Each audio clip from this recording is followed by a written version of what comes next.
Nous allons prier. Garde juste ta position. Nous allons prier et nous allons lire la parole de ce soir. D'abord, que Dieu te bénisse. Vous allez bien? Éternel Dieu, je te soumets ce moment de tes mains. Je prie, Seigneur Dieu, que ta présence nous soit bénéfique. Je prie, Éternel Dieu, que ma chair se taise. Je prie, Éternel Dieu, que ta présence nous envahisse. Je veux parler à ce peuple, mais je ne sais pas, Éternel, qu'est-ce que je dirai. Je ne sais pas, Eshadai, nakoloba nini na ngomba oyo. Oint ma bouche, je t'en prie, Seigneur. Laisse que, Éternel Dieu, que toi-même, que tu déverses de l'onction, Seigneur Dieu, dans mes paroles, afin que, Éternel Dieu, que ta gloire soit manifestée, que ta puissance soit manifestée.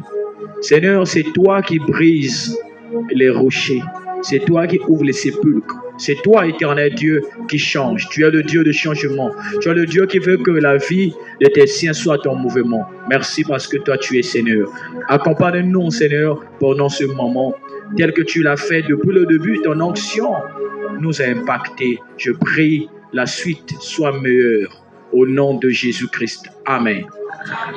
Nous sommes dans la Genèse, chapitre 37, le verset 19, verset 29. Nous allons lire, nous serons tous debout après, nous allons nous asseoir. Oui, une fois pour toutes. Amen, amen. Nous allons honorer la parole. On se lève. On est tous debout, s'il vous plaît. Lisons la parole de Dieu dans Genèse 37, le verset 19 à 29. Grâce à Dieu. Il est écrit, ils se dirent l'un à l'autre, voici le faiseur des songes qui arrive. Venez maintenant, tuons-le et jetons-le dans une citerne. Nous dirons qu'une bête féroce l'a dévoré, et nous verrons ce que deviendront ces songes. Ruben entendit cela, et il le délivra de leurs mains. Il dit, ne lui ôtons pas la vie. Ruben leur dit, ne répondez point de son. Jetez-le dans une citerne qui est au désert, et ne mettez pas la main sur lui. Il avait dessein de le délivrer de leurs mains pour le faire retourner vers son père. Alléluia. Lorsque Joseph fut arrivé auprès de ses frères, il le dépouillait de sa tunique, de la tunique de plusieurs couleurs. Il avait sur lui, il le prit et le jetait dans la citerne. Cette citerne était vide, il n'y avait point d'eau. Il s'assit ensuite pour manger, ayant levé les yeux. Il vit une caravane d'Ismaélites venant de Galade. Leurs chameaux étaient chargés d'aromates, de baume et de myrrhe qu'ils transportaient en Égypte. Alors Judas dit à ses frères, que gagnerons-nous à tuer notre frère et à cacher son sang? Venez, vendons-le aux Ismaélites et ne mettons pas la main sur lui, car il est notre frère, notre chair, et ses frères l'écouteurs. Au passage des marchands madianites, ils tirèrent et firent remonter Joseph hors de la citerne. Et ils le vendirent pour 20 cycles d'argent aux Ismaélites, qui l'emmenèrent en Égypte. Ruben revient à la citerne, et voici Joseph n'était plus dans la citerne. Il déchira ses vêtements. Amen. On peut s'asseoir, nous continuons. Dans Genèse 39, du 1er au verset 6, il est écrit, On fit descendre Joseph en Égypte. Et Potiphar, officier de Pharaon, chef des gardes égyptiens, l'acheta des Ismaélites, qui lui avait fait descendre. L'Éternel fut avec lui et la prospérité l'accompagna. Est-ce que quelqu'un peut répéter cette parole? L'Éternel fut avec lui. L'Éternel fut avec lui. Un peu plus fort, l'Éternel fut avec lui. L'Éternel fut avec lui. Oui. Et la prospérité l'accompagna. Il habitait dans la maison de son maître l'Égyptien. Son maître vit que l'Éternel était avec lui et que l'Éternel faisait prospérer entre ses mains tout ce qu'il entreprenait. Joseph trouva grâce aux yeux de son maître, qui l'employa à son service, l'établit sur sa maison et lui confia tout ce qu'il possédait. Dès que Potiphar l'établit sur sa maison et sur tout ce qu'il possédait, l'Éternel bénit la maison de l'Égyptien à cause de Joseph. Et la bénédiction de l'Éternel fut sur tout ce qui lui appartenait, soit à la maison, soit au champ. Il abandonna au maître de Joseph tout ce qui lui appartenait. Et il n'avait avec lui d'autre souhait que celui de prendre sa nourriture. Or, Joseph était beau de taille et beau de figure. Amen. Est-ce qu'on peut acclamer très fort pour cette parole?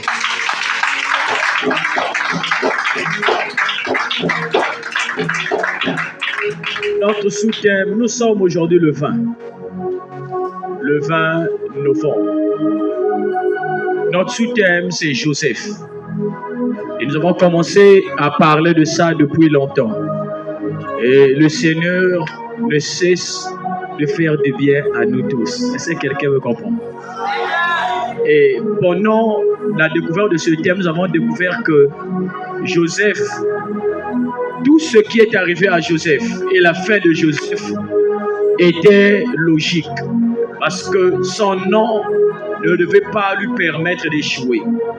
Parce que déjà, la signification de son nom, Joseph veut dire Dieu a ajouté, Dieu a augmenté. Donc déjà là, il y avait une dose de persécution, mais il y avait une dose de la grâce de Dieu qui exagérait dans la vie de Joseph. Qui dit mieux Amen. Et ici, nous voyons que la dimension, nous avons quitté la dimension Jacob en basculant à la dimension Joseph. Ici, Joseph, qui veut dire augmenter. Et Dieu veut augmenter quelque chose dans la vie de quelqu'un avant la fin de ce mois de novembre. Qui dit mieux Amen. Que je crois qu'avant que novembre ne termine, Dieu fera quelque chose dans la vie de quelqu'un. Amen. Je te vois. Amen.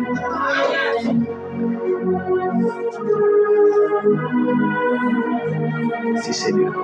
Dieu ajoutera quelque chose dans la vie de quelqu'un. Ici, le verset que nous venons de lire ici montre comment, malgré son nom, pouvait dire augmenter. Mais il y avait une dose de souffrance. Ça veut dire que tu peux être Joseph de ta famille. Mais être le Joseph de ta famille n'exclut pas des combats. Être Joseph de sa famille n'exclut pas que les gens ne vont pas parler contre toi. On parlera contre toi. Un monde sans injures, c'est un monde qui n'existe pas. Tu ne peux pas vivre dans un monde où il n'y a pas des injures. Tu ne peux pas prier Dieu et que tu ne constates pas ce que toi tu vois là. Il y a certaines choses parfois que nous croisons dans notre vie. Il y a certaines choses que nous croisons dans notre vie. Parfois, ça détermine ce que nous serons demain après-demain. Telles que les attaques que nous voyons aujourd'hui. On ne peut pas attaquer quelqu'un qui n'a rien. On attaque toujours celui qui a quelque chose. Le diable ne se sentira pas bipé parce que toi tu es beau, parce que toi tu as une belle taille. Mais le diable se sentira bipé parce que tu as quelque chose de Dieu en toi. Et cette chose te poussera vers la gloire. Et chaque attaque du diable dans la vie de l'enfant de Dieu lui pousse vers la bénédiction. Amen. Quand tu es beaucoup attaqué, tu n'auras pas à t'inquiéter parce que chaque chaque attaque du diable vient exciter une vraie nature de toi en toi, ta meilleure version. Et quand tu es attaqué comme ça là, malgré que tu sois humilié, malgré que tu sois rejeté, malgré que tu sois mis je sais où, mais l'Éternel Dieu sait le fait qu'on t'expose comme ça, lui il doit te recueillir. Et voilà comment ce que Joseph a vécu. Si tu veux être Joseph de ta famille, il te faut comprendre ces choses. Les Joseph, ce sont des gens qui ne peuvent pas pleurnicher. Les Joseph ne sont pas des gens qui sont toujours en train de dire, ah vraiment moi on me combat. Ils sont toujours là en train de se justifier. Les gens parlaient mal de toi, mais toi tu es là en train de te justifier. Non, être un Joseph, ça veut dire que tu possèdes une dimension élevée. Les gens peuvent parler de toi, mais toi tu t'en fous. Les gens peuvent te critiquer, mais toi à la maison mange. Les gens peuvent faire quoi que ce soit, mais toi fais quoi? Sers l'Éternel. Si tu étais zélé, opère avec un zèle très élevé. Il n'a rien à voir avec ce que les gens disent de toi. Et la nourriture. Et bon appétit et qui m'y bonne année. Ça m'amène à ça. Et Joseph, là où Joseph était rejeté. Mais quand Joseph était rejeté par ses frères, parce que Joseph parlait un peu beaucoup. Toi aussi, peut-être tu parles beaucoup. Peut-être si on te mettait l'eau dans la bouche, ça doit sortir ici. Parce que tu parles trop beaucoup. Joseph a exposé ses projets d'élévation auprès de ses frères. Ses frères l'ont haï davantage. Il faut garder le secret. Le secret, c'est bon. Le secret, c'est pour les gens matures. Les gens qui sont immatures s'exposent en livrant leur secret à qui que ce soit parce que tu ne sais pas qui doit te déstabiliser, qui doit te faire du mal. Mais quand on a le secret comme ça, mieux vaut que la personne découvre cela. Voilà pourquoi j'aime quand les gens viennent ici en consultation. Quand tu viens, sois d'abord calme, ne parle pas. Prends ta chaise. Amen, amen. Nous, on va commencer. Et le Seigneur te fera du bien. Parfois, ça nous fatigue parfois. Quand toi, tu viens et on commence à parler. Quand tu vas consulter un prophète, sois calme. Dieu te parlera au travers du prophète. Il ne faut pas trop t'exposer. Fais ça, amen, amen. Et quand je lis la parole ici, je comprends par ici qu'il y avait un plan. Pendant que toi tu es ici, il y a des gens qui font un plan te concernant. Mais là, il y avait tous les frères de Joseph s'étaient rassemblés en train de parler contre qui? Contre Joseph. Regardez ce qu'ils disent. Voici le faiseur de songes qui arrive. Là, on dit, voici le faiseur de qui? Des songes qui arrivent. Mais si Joseph, quand il recevait ses songes, il ne disait pas ses songes auprès de ses frères. Est-ce qu'on devait dire, voici le faiseur des songes? Ça veut dire qu'il s'était livré lui-même. Et on a compris. Celui-là, il est le faiseur de songes. Voyons. Prenez ce faiseur de songes. Tuons-le. Et nous allons voir comment lui et ses songes, il deviendra demain après-demain. Pendant que toi tu pries, il y a quelqu'un qui est là-bas qui est en train de se dire que tu pries en vain. Pendant que toi tu es en train d'invoquer le nom de Dieu, il y a quelqu'un qui est là-bas qui est en train de dire, mais son problème a longtemps duré. Et non, nous allons continuer à l'oppresser. Nous allons continuer de l'attaquer. Afin qu'il ne voie pas. Afin qu'il pleure. Afin que sa vie ne soit pas une vie de joie. Mais toi, n'arrête pas de prier. Vous savez quoi? Je bénis Dieu parce que en ce mois de novembre, je suis né 2 fois. Avec quelqu'un m'avait dit que comme toi tu es né 2 fois, tu es un extraterrestre, viens comment? Amen. La différence c'est que le 17 novembre le 17 novembre 2017 jusqu'au 17 novembre 2022 et 2025, je totalise mes 9 ans de consécration dans le ministère prophétique. Ça fait 9 ans que je suis prophète. Amen. Et ce n'est pas un hasard, parce que pendant que je suis monté du haut de la chair, le 22 c'est samedi, c'est mon anniversaire. Il y aura cadeau miracle, bonus miracle. Amen, amen. Ça sera un culte de miracle. Donc, viens pour toi. Viens pour toi. Si tu as même une jambe bousillée, viens. Là, tu vas marcher. Amen, amen. Ça serait mon cadeau d'anniversaire pour toi. Donc s'il y avait une porte qui résistait là, on va ouvrir cette porte. Et Dieu fera grâce. Est-ce que quelqu'un me comprend? Et voilà pourquoi cette parole est venue tomber en ce mois de novembre pour toi. Quand cette parole est venue tomber, c'est pour que Dieu puisse réveiller ta meilleure version. Malgré que les gens faisaient des réunions contre Joseph, mais Dieu était avec Joseph. Mais là, leur conspiration a tourné. Ils étaient eux tous en train de parler. Mais il y a certains Ruben. Ruben, c'est le premier-né de Jacob. Jacob a eu Ruben avec Léa. Mais que veut dire Ruben? Ruben veut dire, regardez mon fils. Voici mon fils. Ça veut dire le nom de Ruben. Quand Joseph prenait des enfants, il savait la signification des noms qu'il donnait à ses enfants. Maintenant, écoutez, c'est Joseph qui a pris, c'est Ruben qui a pris l'initiative de parler à ses frères en disant, non, c'est notre frère, on ne peut pas tuer notre frère comme ça. Pourquoi c'est notre frère? Si on tue notre frère, son sang doit retomber sur nous. Non, non, non, non, c'est quelque chose de mauvais. Et pourtant, cette conspiration, ils étaient tous là. Mais quand ils ont vu Joseph venir, déjà la signification de son nom ne pouvait pas permettre que Joseph soit tué. Parce que son nom voulait dire, voici mon fils. Donc, mais rien que son nom, quand il a vu Joseph venir, lui il s'est dit que Joseph c'est mon fils. Parce que c'était la traduction de son nom. Et il s'est dit en lui, je dois faire le nécessaire que Joseph ne meure pas. Il a plaidé la cause de Joseph. Il a dit ce qu'il fallait dire. Il a dit non. Joseph, c'est notre frère. Jetons-le dans une citerne, dans un trou. Jetons-le ce mot dans le trou là-bas. Dans le trou, au moins, il ne serait pas mort. Mais la Bible déclare, Ruben a dit cela pour préserver qui? Pour préserver Joseph de la mort. Même lorsque les gens vont demander ta mort, vont vouloir que tu meurs, il y aura quelqu'un qui doit plaider ta cause. Même lorsque tu te diras, personne ne prie pour toi, quand toi tu dors, il y a quelqu'un qui prie pour toi. Même lorsque là-bas ils font des réunions contre toi, mais j'aimerais te dire, nous avons un intercesseur qui siège à la droite du Père, qui ne dort ni ne somnole. C'est Jésus-Christ de Nazareth. Il est là en train d'intercéder pour toi. Il est là en train de te faire du bien. Il est là en train de te garantir.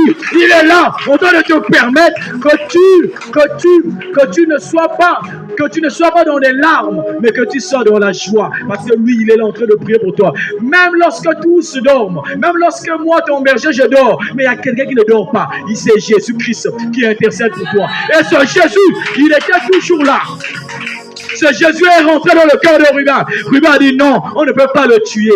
Bien aimé, toutes les pièges qu'on avait mis devant toi, liés à la mort, afin de te déstabiliser, Dieu ne permettra pas que tu meurs parce que ton heure n'est pas encore arrivée. Parce que si ton heure était arrivée, pour certaines personnes, même moi qui te prêche, peut-être on ne devait pas se connaître.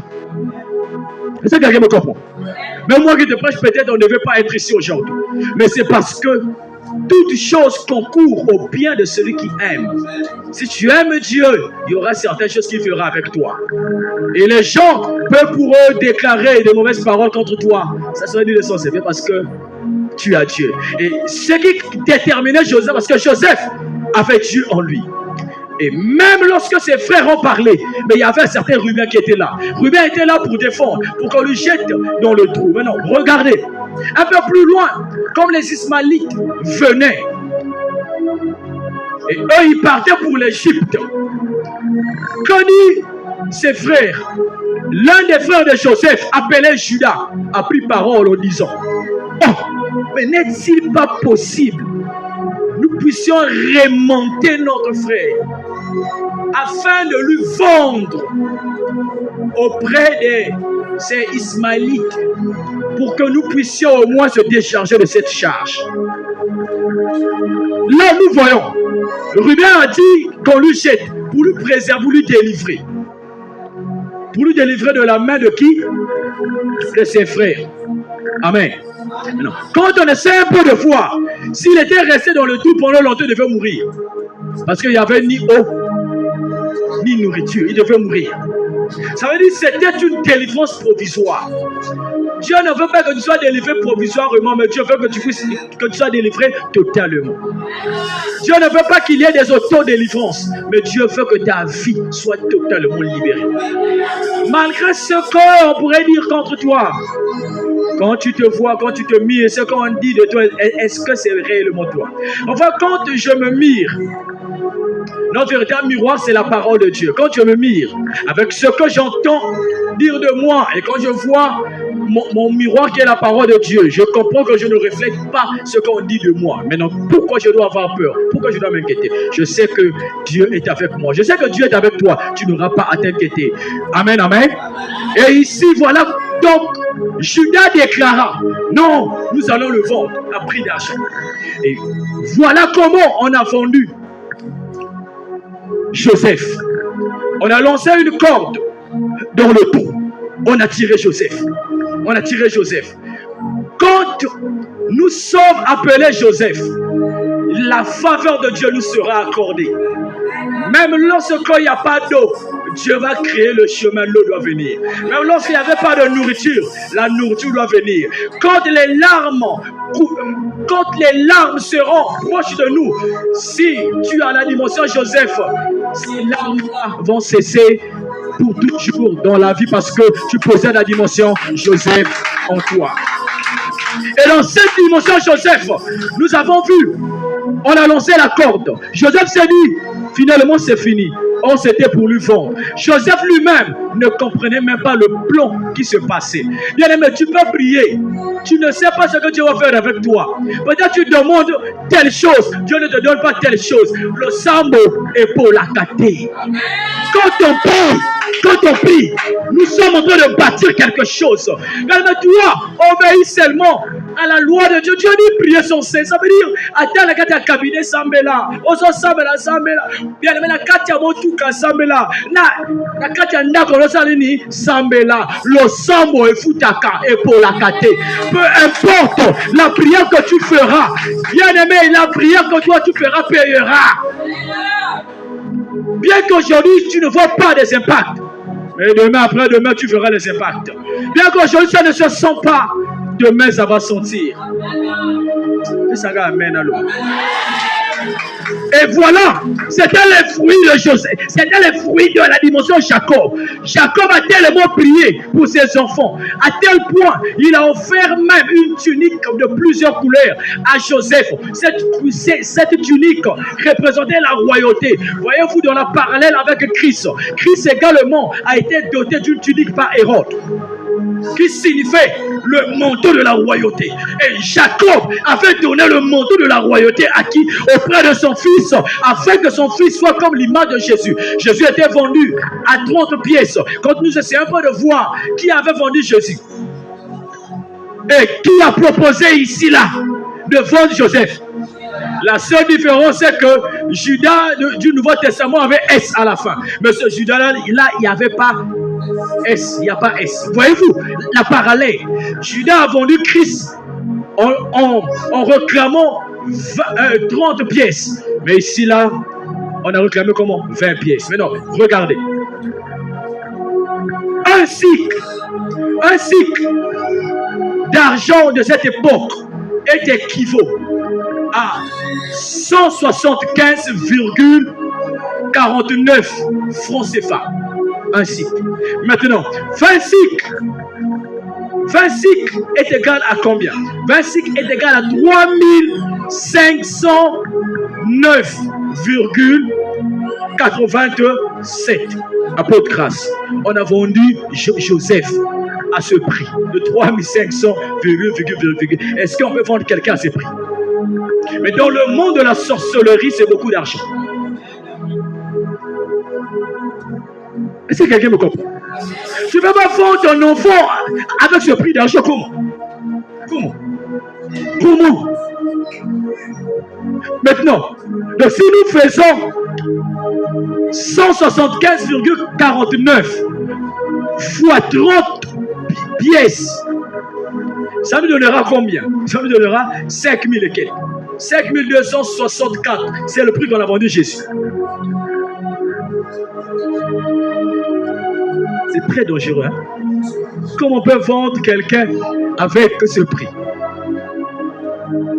Donc pour eux, c'était beaucoup d'argent. C'était beaucoup d'argent pour eux. Mais pour nous aujourd'hui, là, c'est insignifiant. Joseph a été vendu. Joseph a été vendu à ce prix. Et quand Joseph a été vendu à ce prix, il est parti. Quand il est parti, on l'a amené et on l'a vendu. Un officier de Pharaon, chef de ses gardes, l'a acheté. Et on a acheté Joseph. Joseph, peut-être Joseph disait même en lui, ah, on m'a vendu. Qu'est-ce que je peux faire? Qu'est-ce que j'ai fait? Moi, qu'est-ce que mes songes deviendront? Qu'est-ce que je dois expliquer? Moi qui rêvais la grandeur. Or, les frères de Joseph l'ont poussé vers son élévation. Si on n'avait pas fait cela, Joseph ne devait jamais être grand. Si aujourd'hui tu n'es pas attaqué, demain tu ne seras pas grand. Pour être grand, il faudrait que tu sois attaqué. Mais attention, la Bible déclare, vous ne serez pas attaqué au-delà de vos forces. Le diable ne peut jamais t'attaquer au-delà de ta foi. Toute attaque, toi ta foi sera toujours au-dessus. Les épreuves qui peuvent arriver, Dieu lui-même te donnera la victoire sur ces épreuves.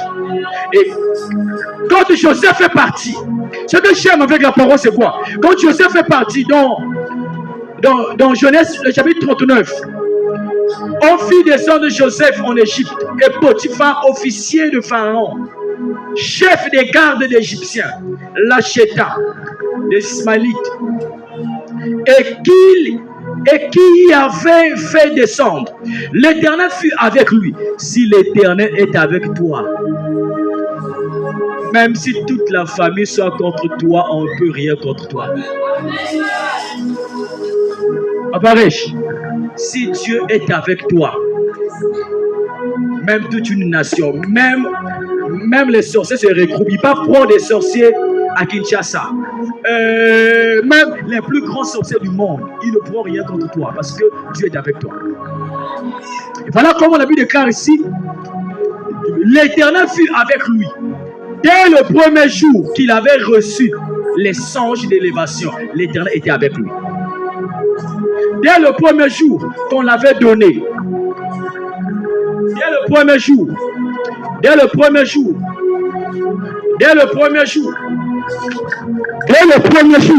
on avait donné ce nom de Joseph à Joseph.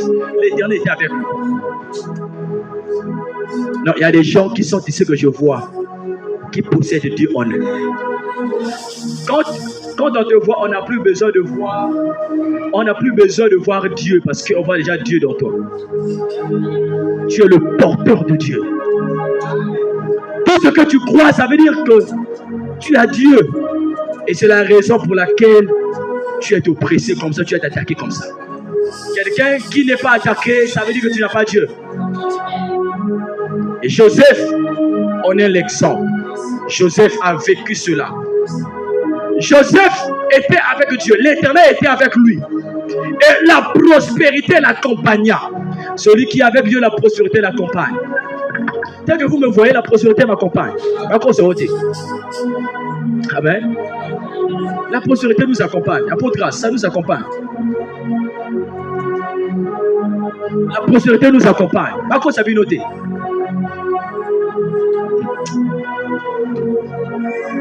Ah, il y a des gens qui ne comprennent pas. La prospérité est avec nous. Si tu me comprenais, je devais donner un bon amen. Tout celui qui sert Dieu, qui a l'éternel, il y a la prospérité parce que la Bible déclare l'or et l'argent appartiennent à l'éternel. Mais la question c'est que plusieurs se disent, mais moi, on va te voir à côté. Et ça, bien.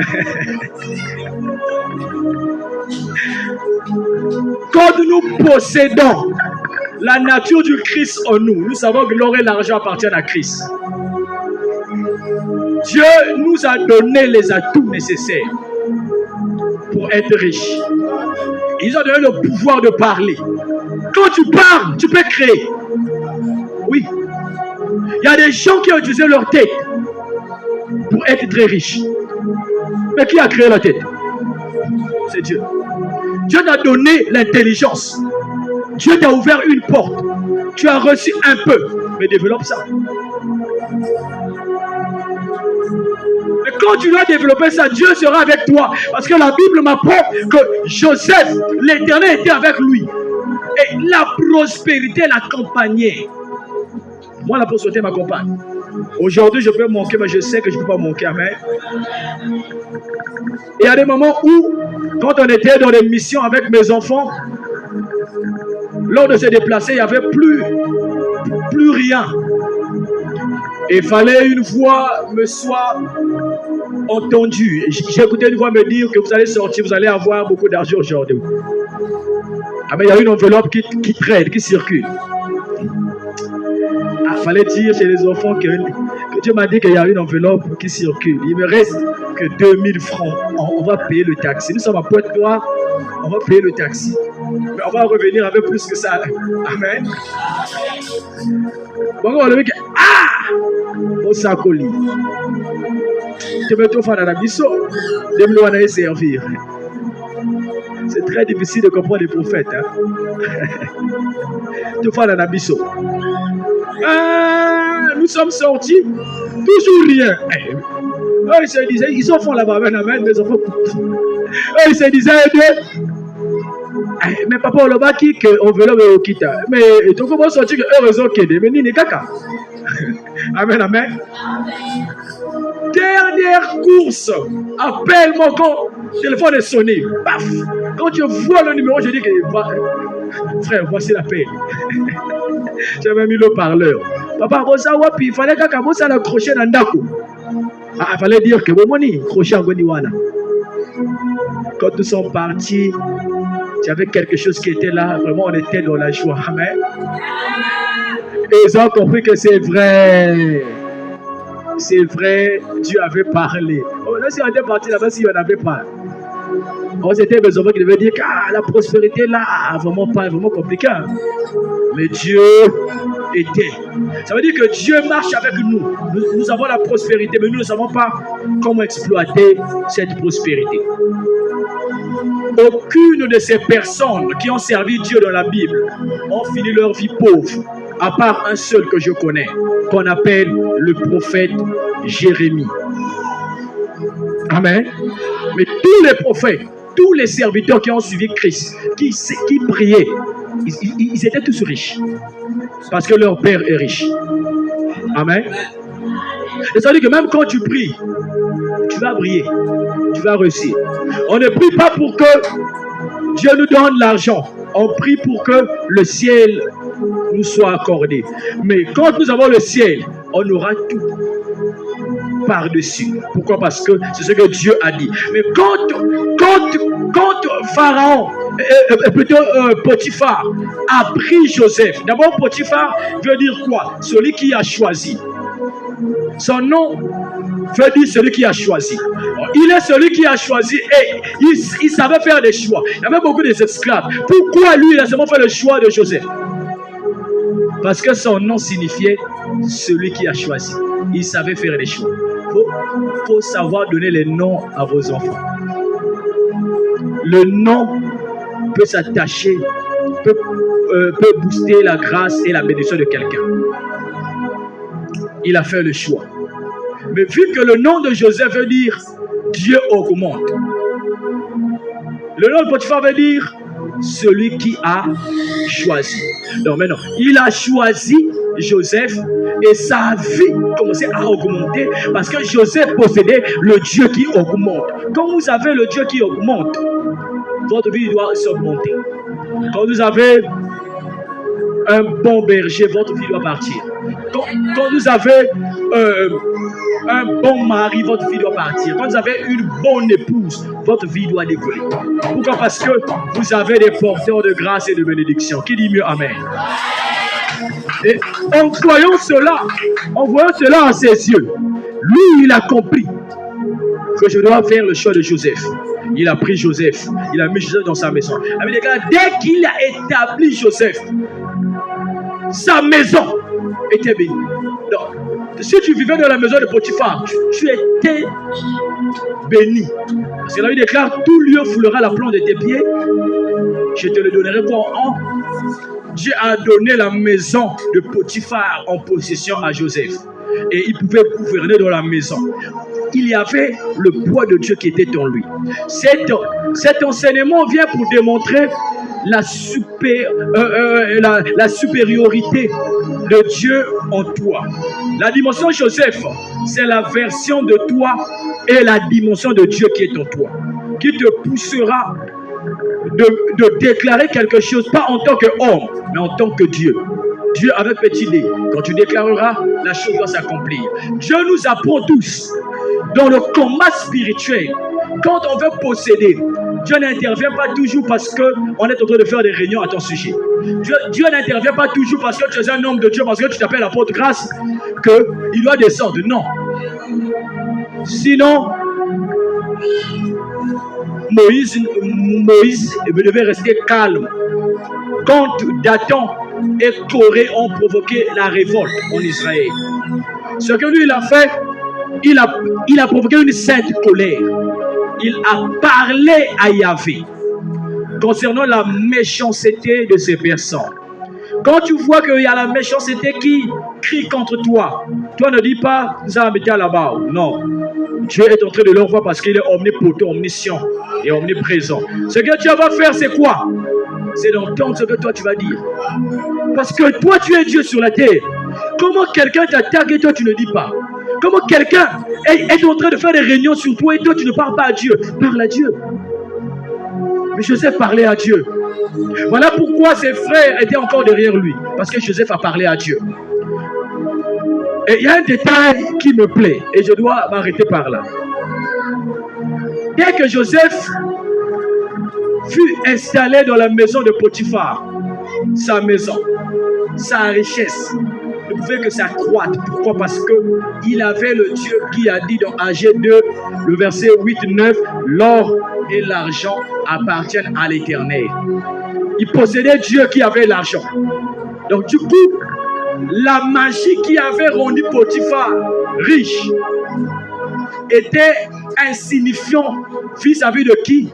Vis-à-vis du Dieu de Joseph. Le Dieu de Joseph, c'est un Dieu. Quand il te croise, il change ta vie. Il change ton identité. Il change ta personne. Les gens qui t'avaient connu avec un nom que je ne saurais citer ici, ils se diront en eux. Mais celui-là, il a changé.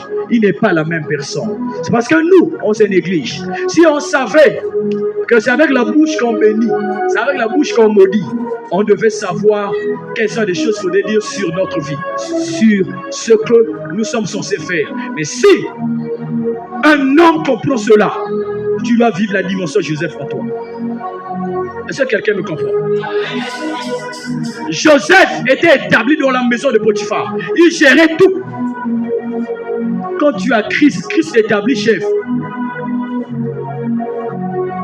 Il y a des endroits qu'on nous appelle, nous en tant qu'hommes de Dieu, quand on arrive, tu vois que celui-là c'est une autorité, mais tu lui dis de te mettre à genoux.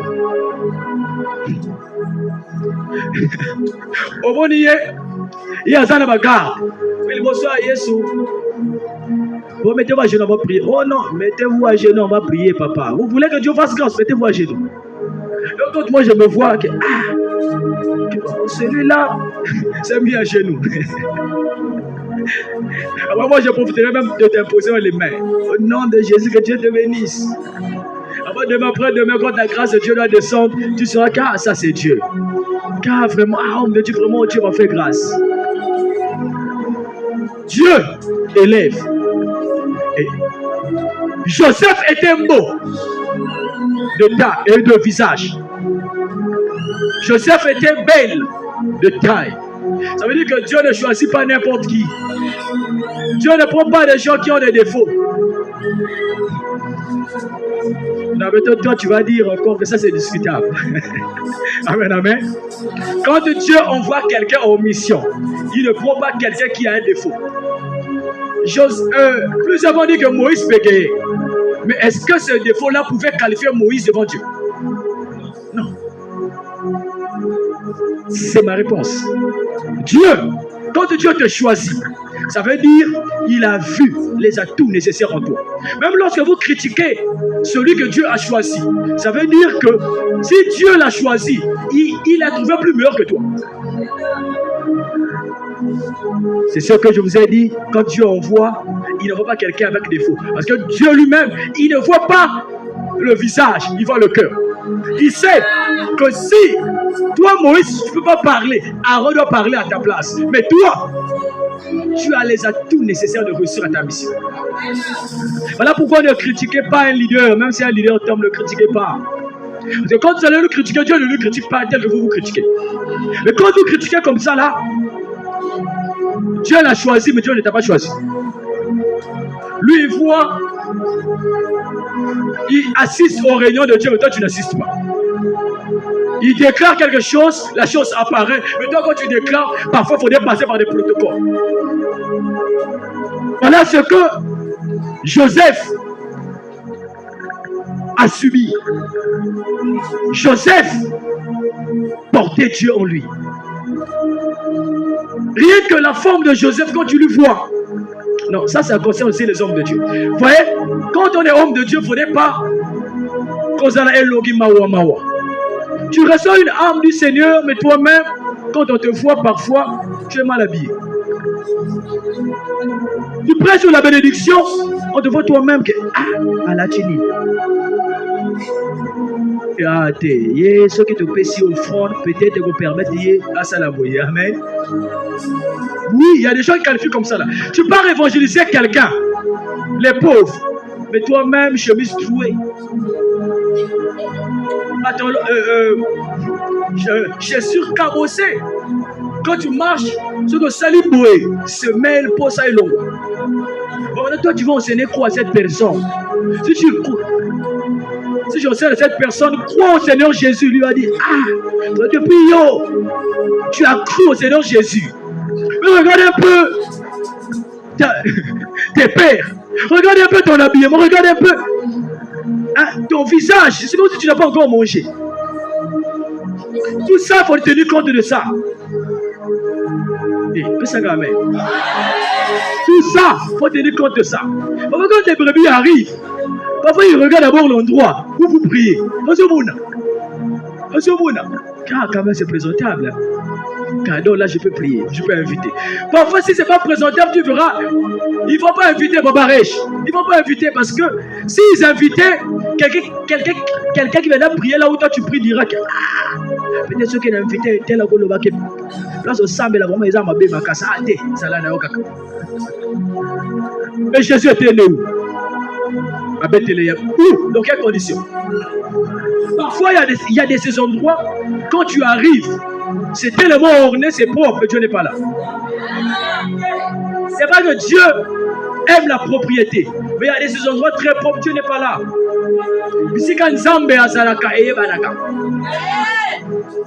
Mais nous, quand on priait, c'est le rue où on dit. Plusieurs ont vu comment on priait. Pour certaines personnes n'étaient pas encore, on priait sur des bidons, sur des briques. Il y a moi, Michel, qui a vécu cette époque. On priait sur des briques. Donc, toi, tu es venu écouter la parole de Dieu. Tu viens, il faudrait que ma bidon, j'ai bidon pour Fanda. Donc, on s'en Fanda, on sortit que bidon ce soir, mais on maîtrisait caca. Oh non, si c'était cette époque, toi tu venais à cette époque, peut-être tu me dis que t'es Kuna n'a aucun été. Tu viens, on commence le culte, pas de chair, mais au Fandi, et qu'on a brique. D'autres, n'a ma belle, ma Fandi. Toi tu ne devais pas inviter. Amen. Nous avons connu des difficultés avec Dieu. Mais nous avons fini par comprendre que nous sommes des Joseph. Nous avons fini par comprendre que nous sommes des Joseph.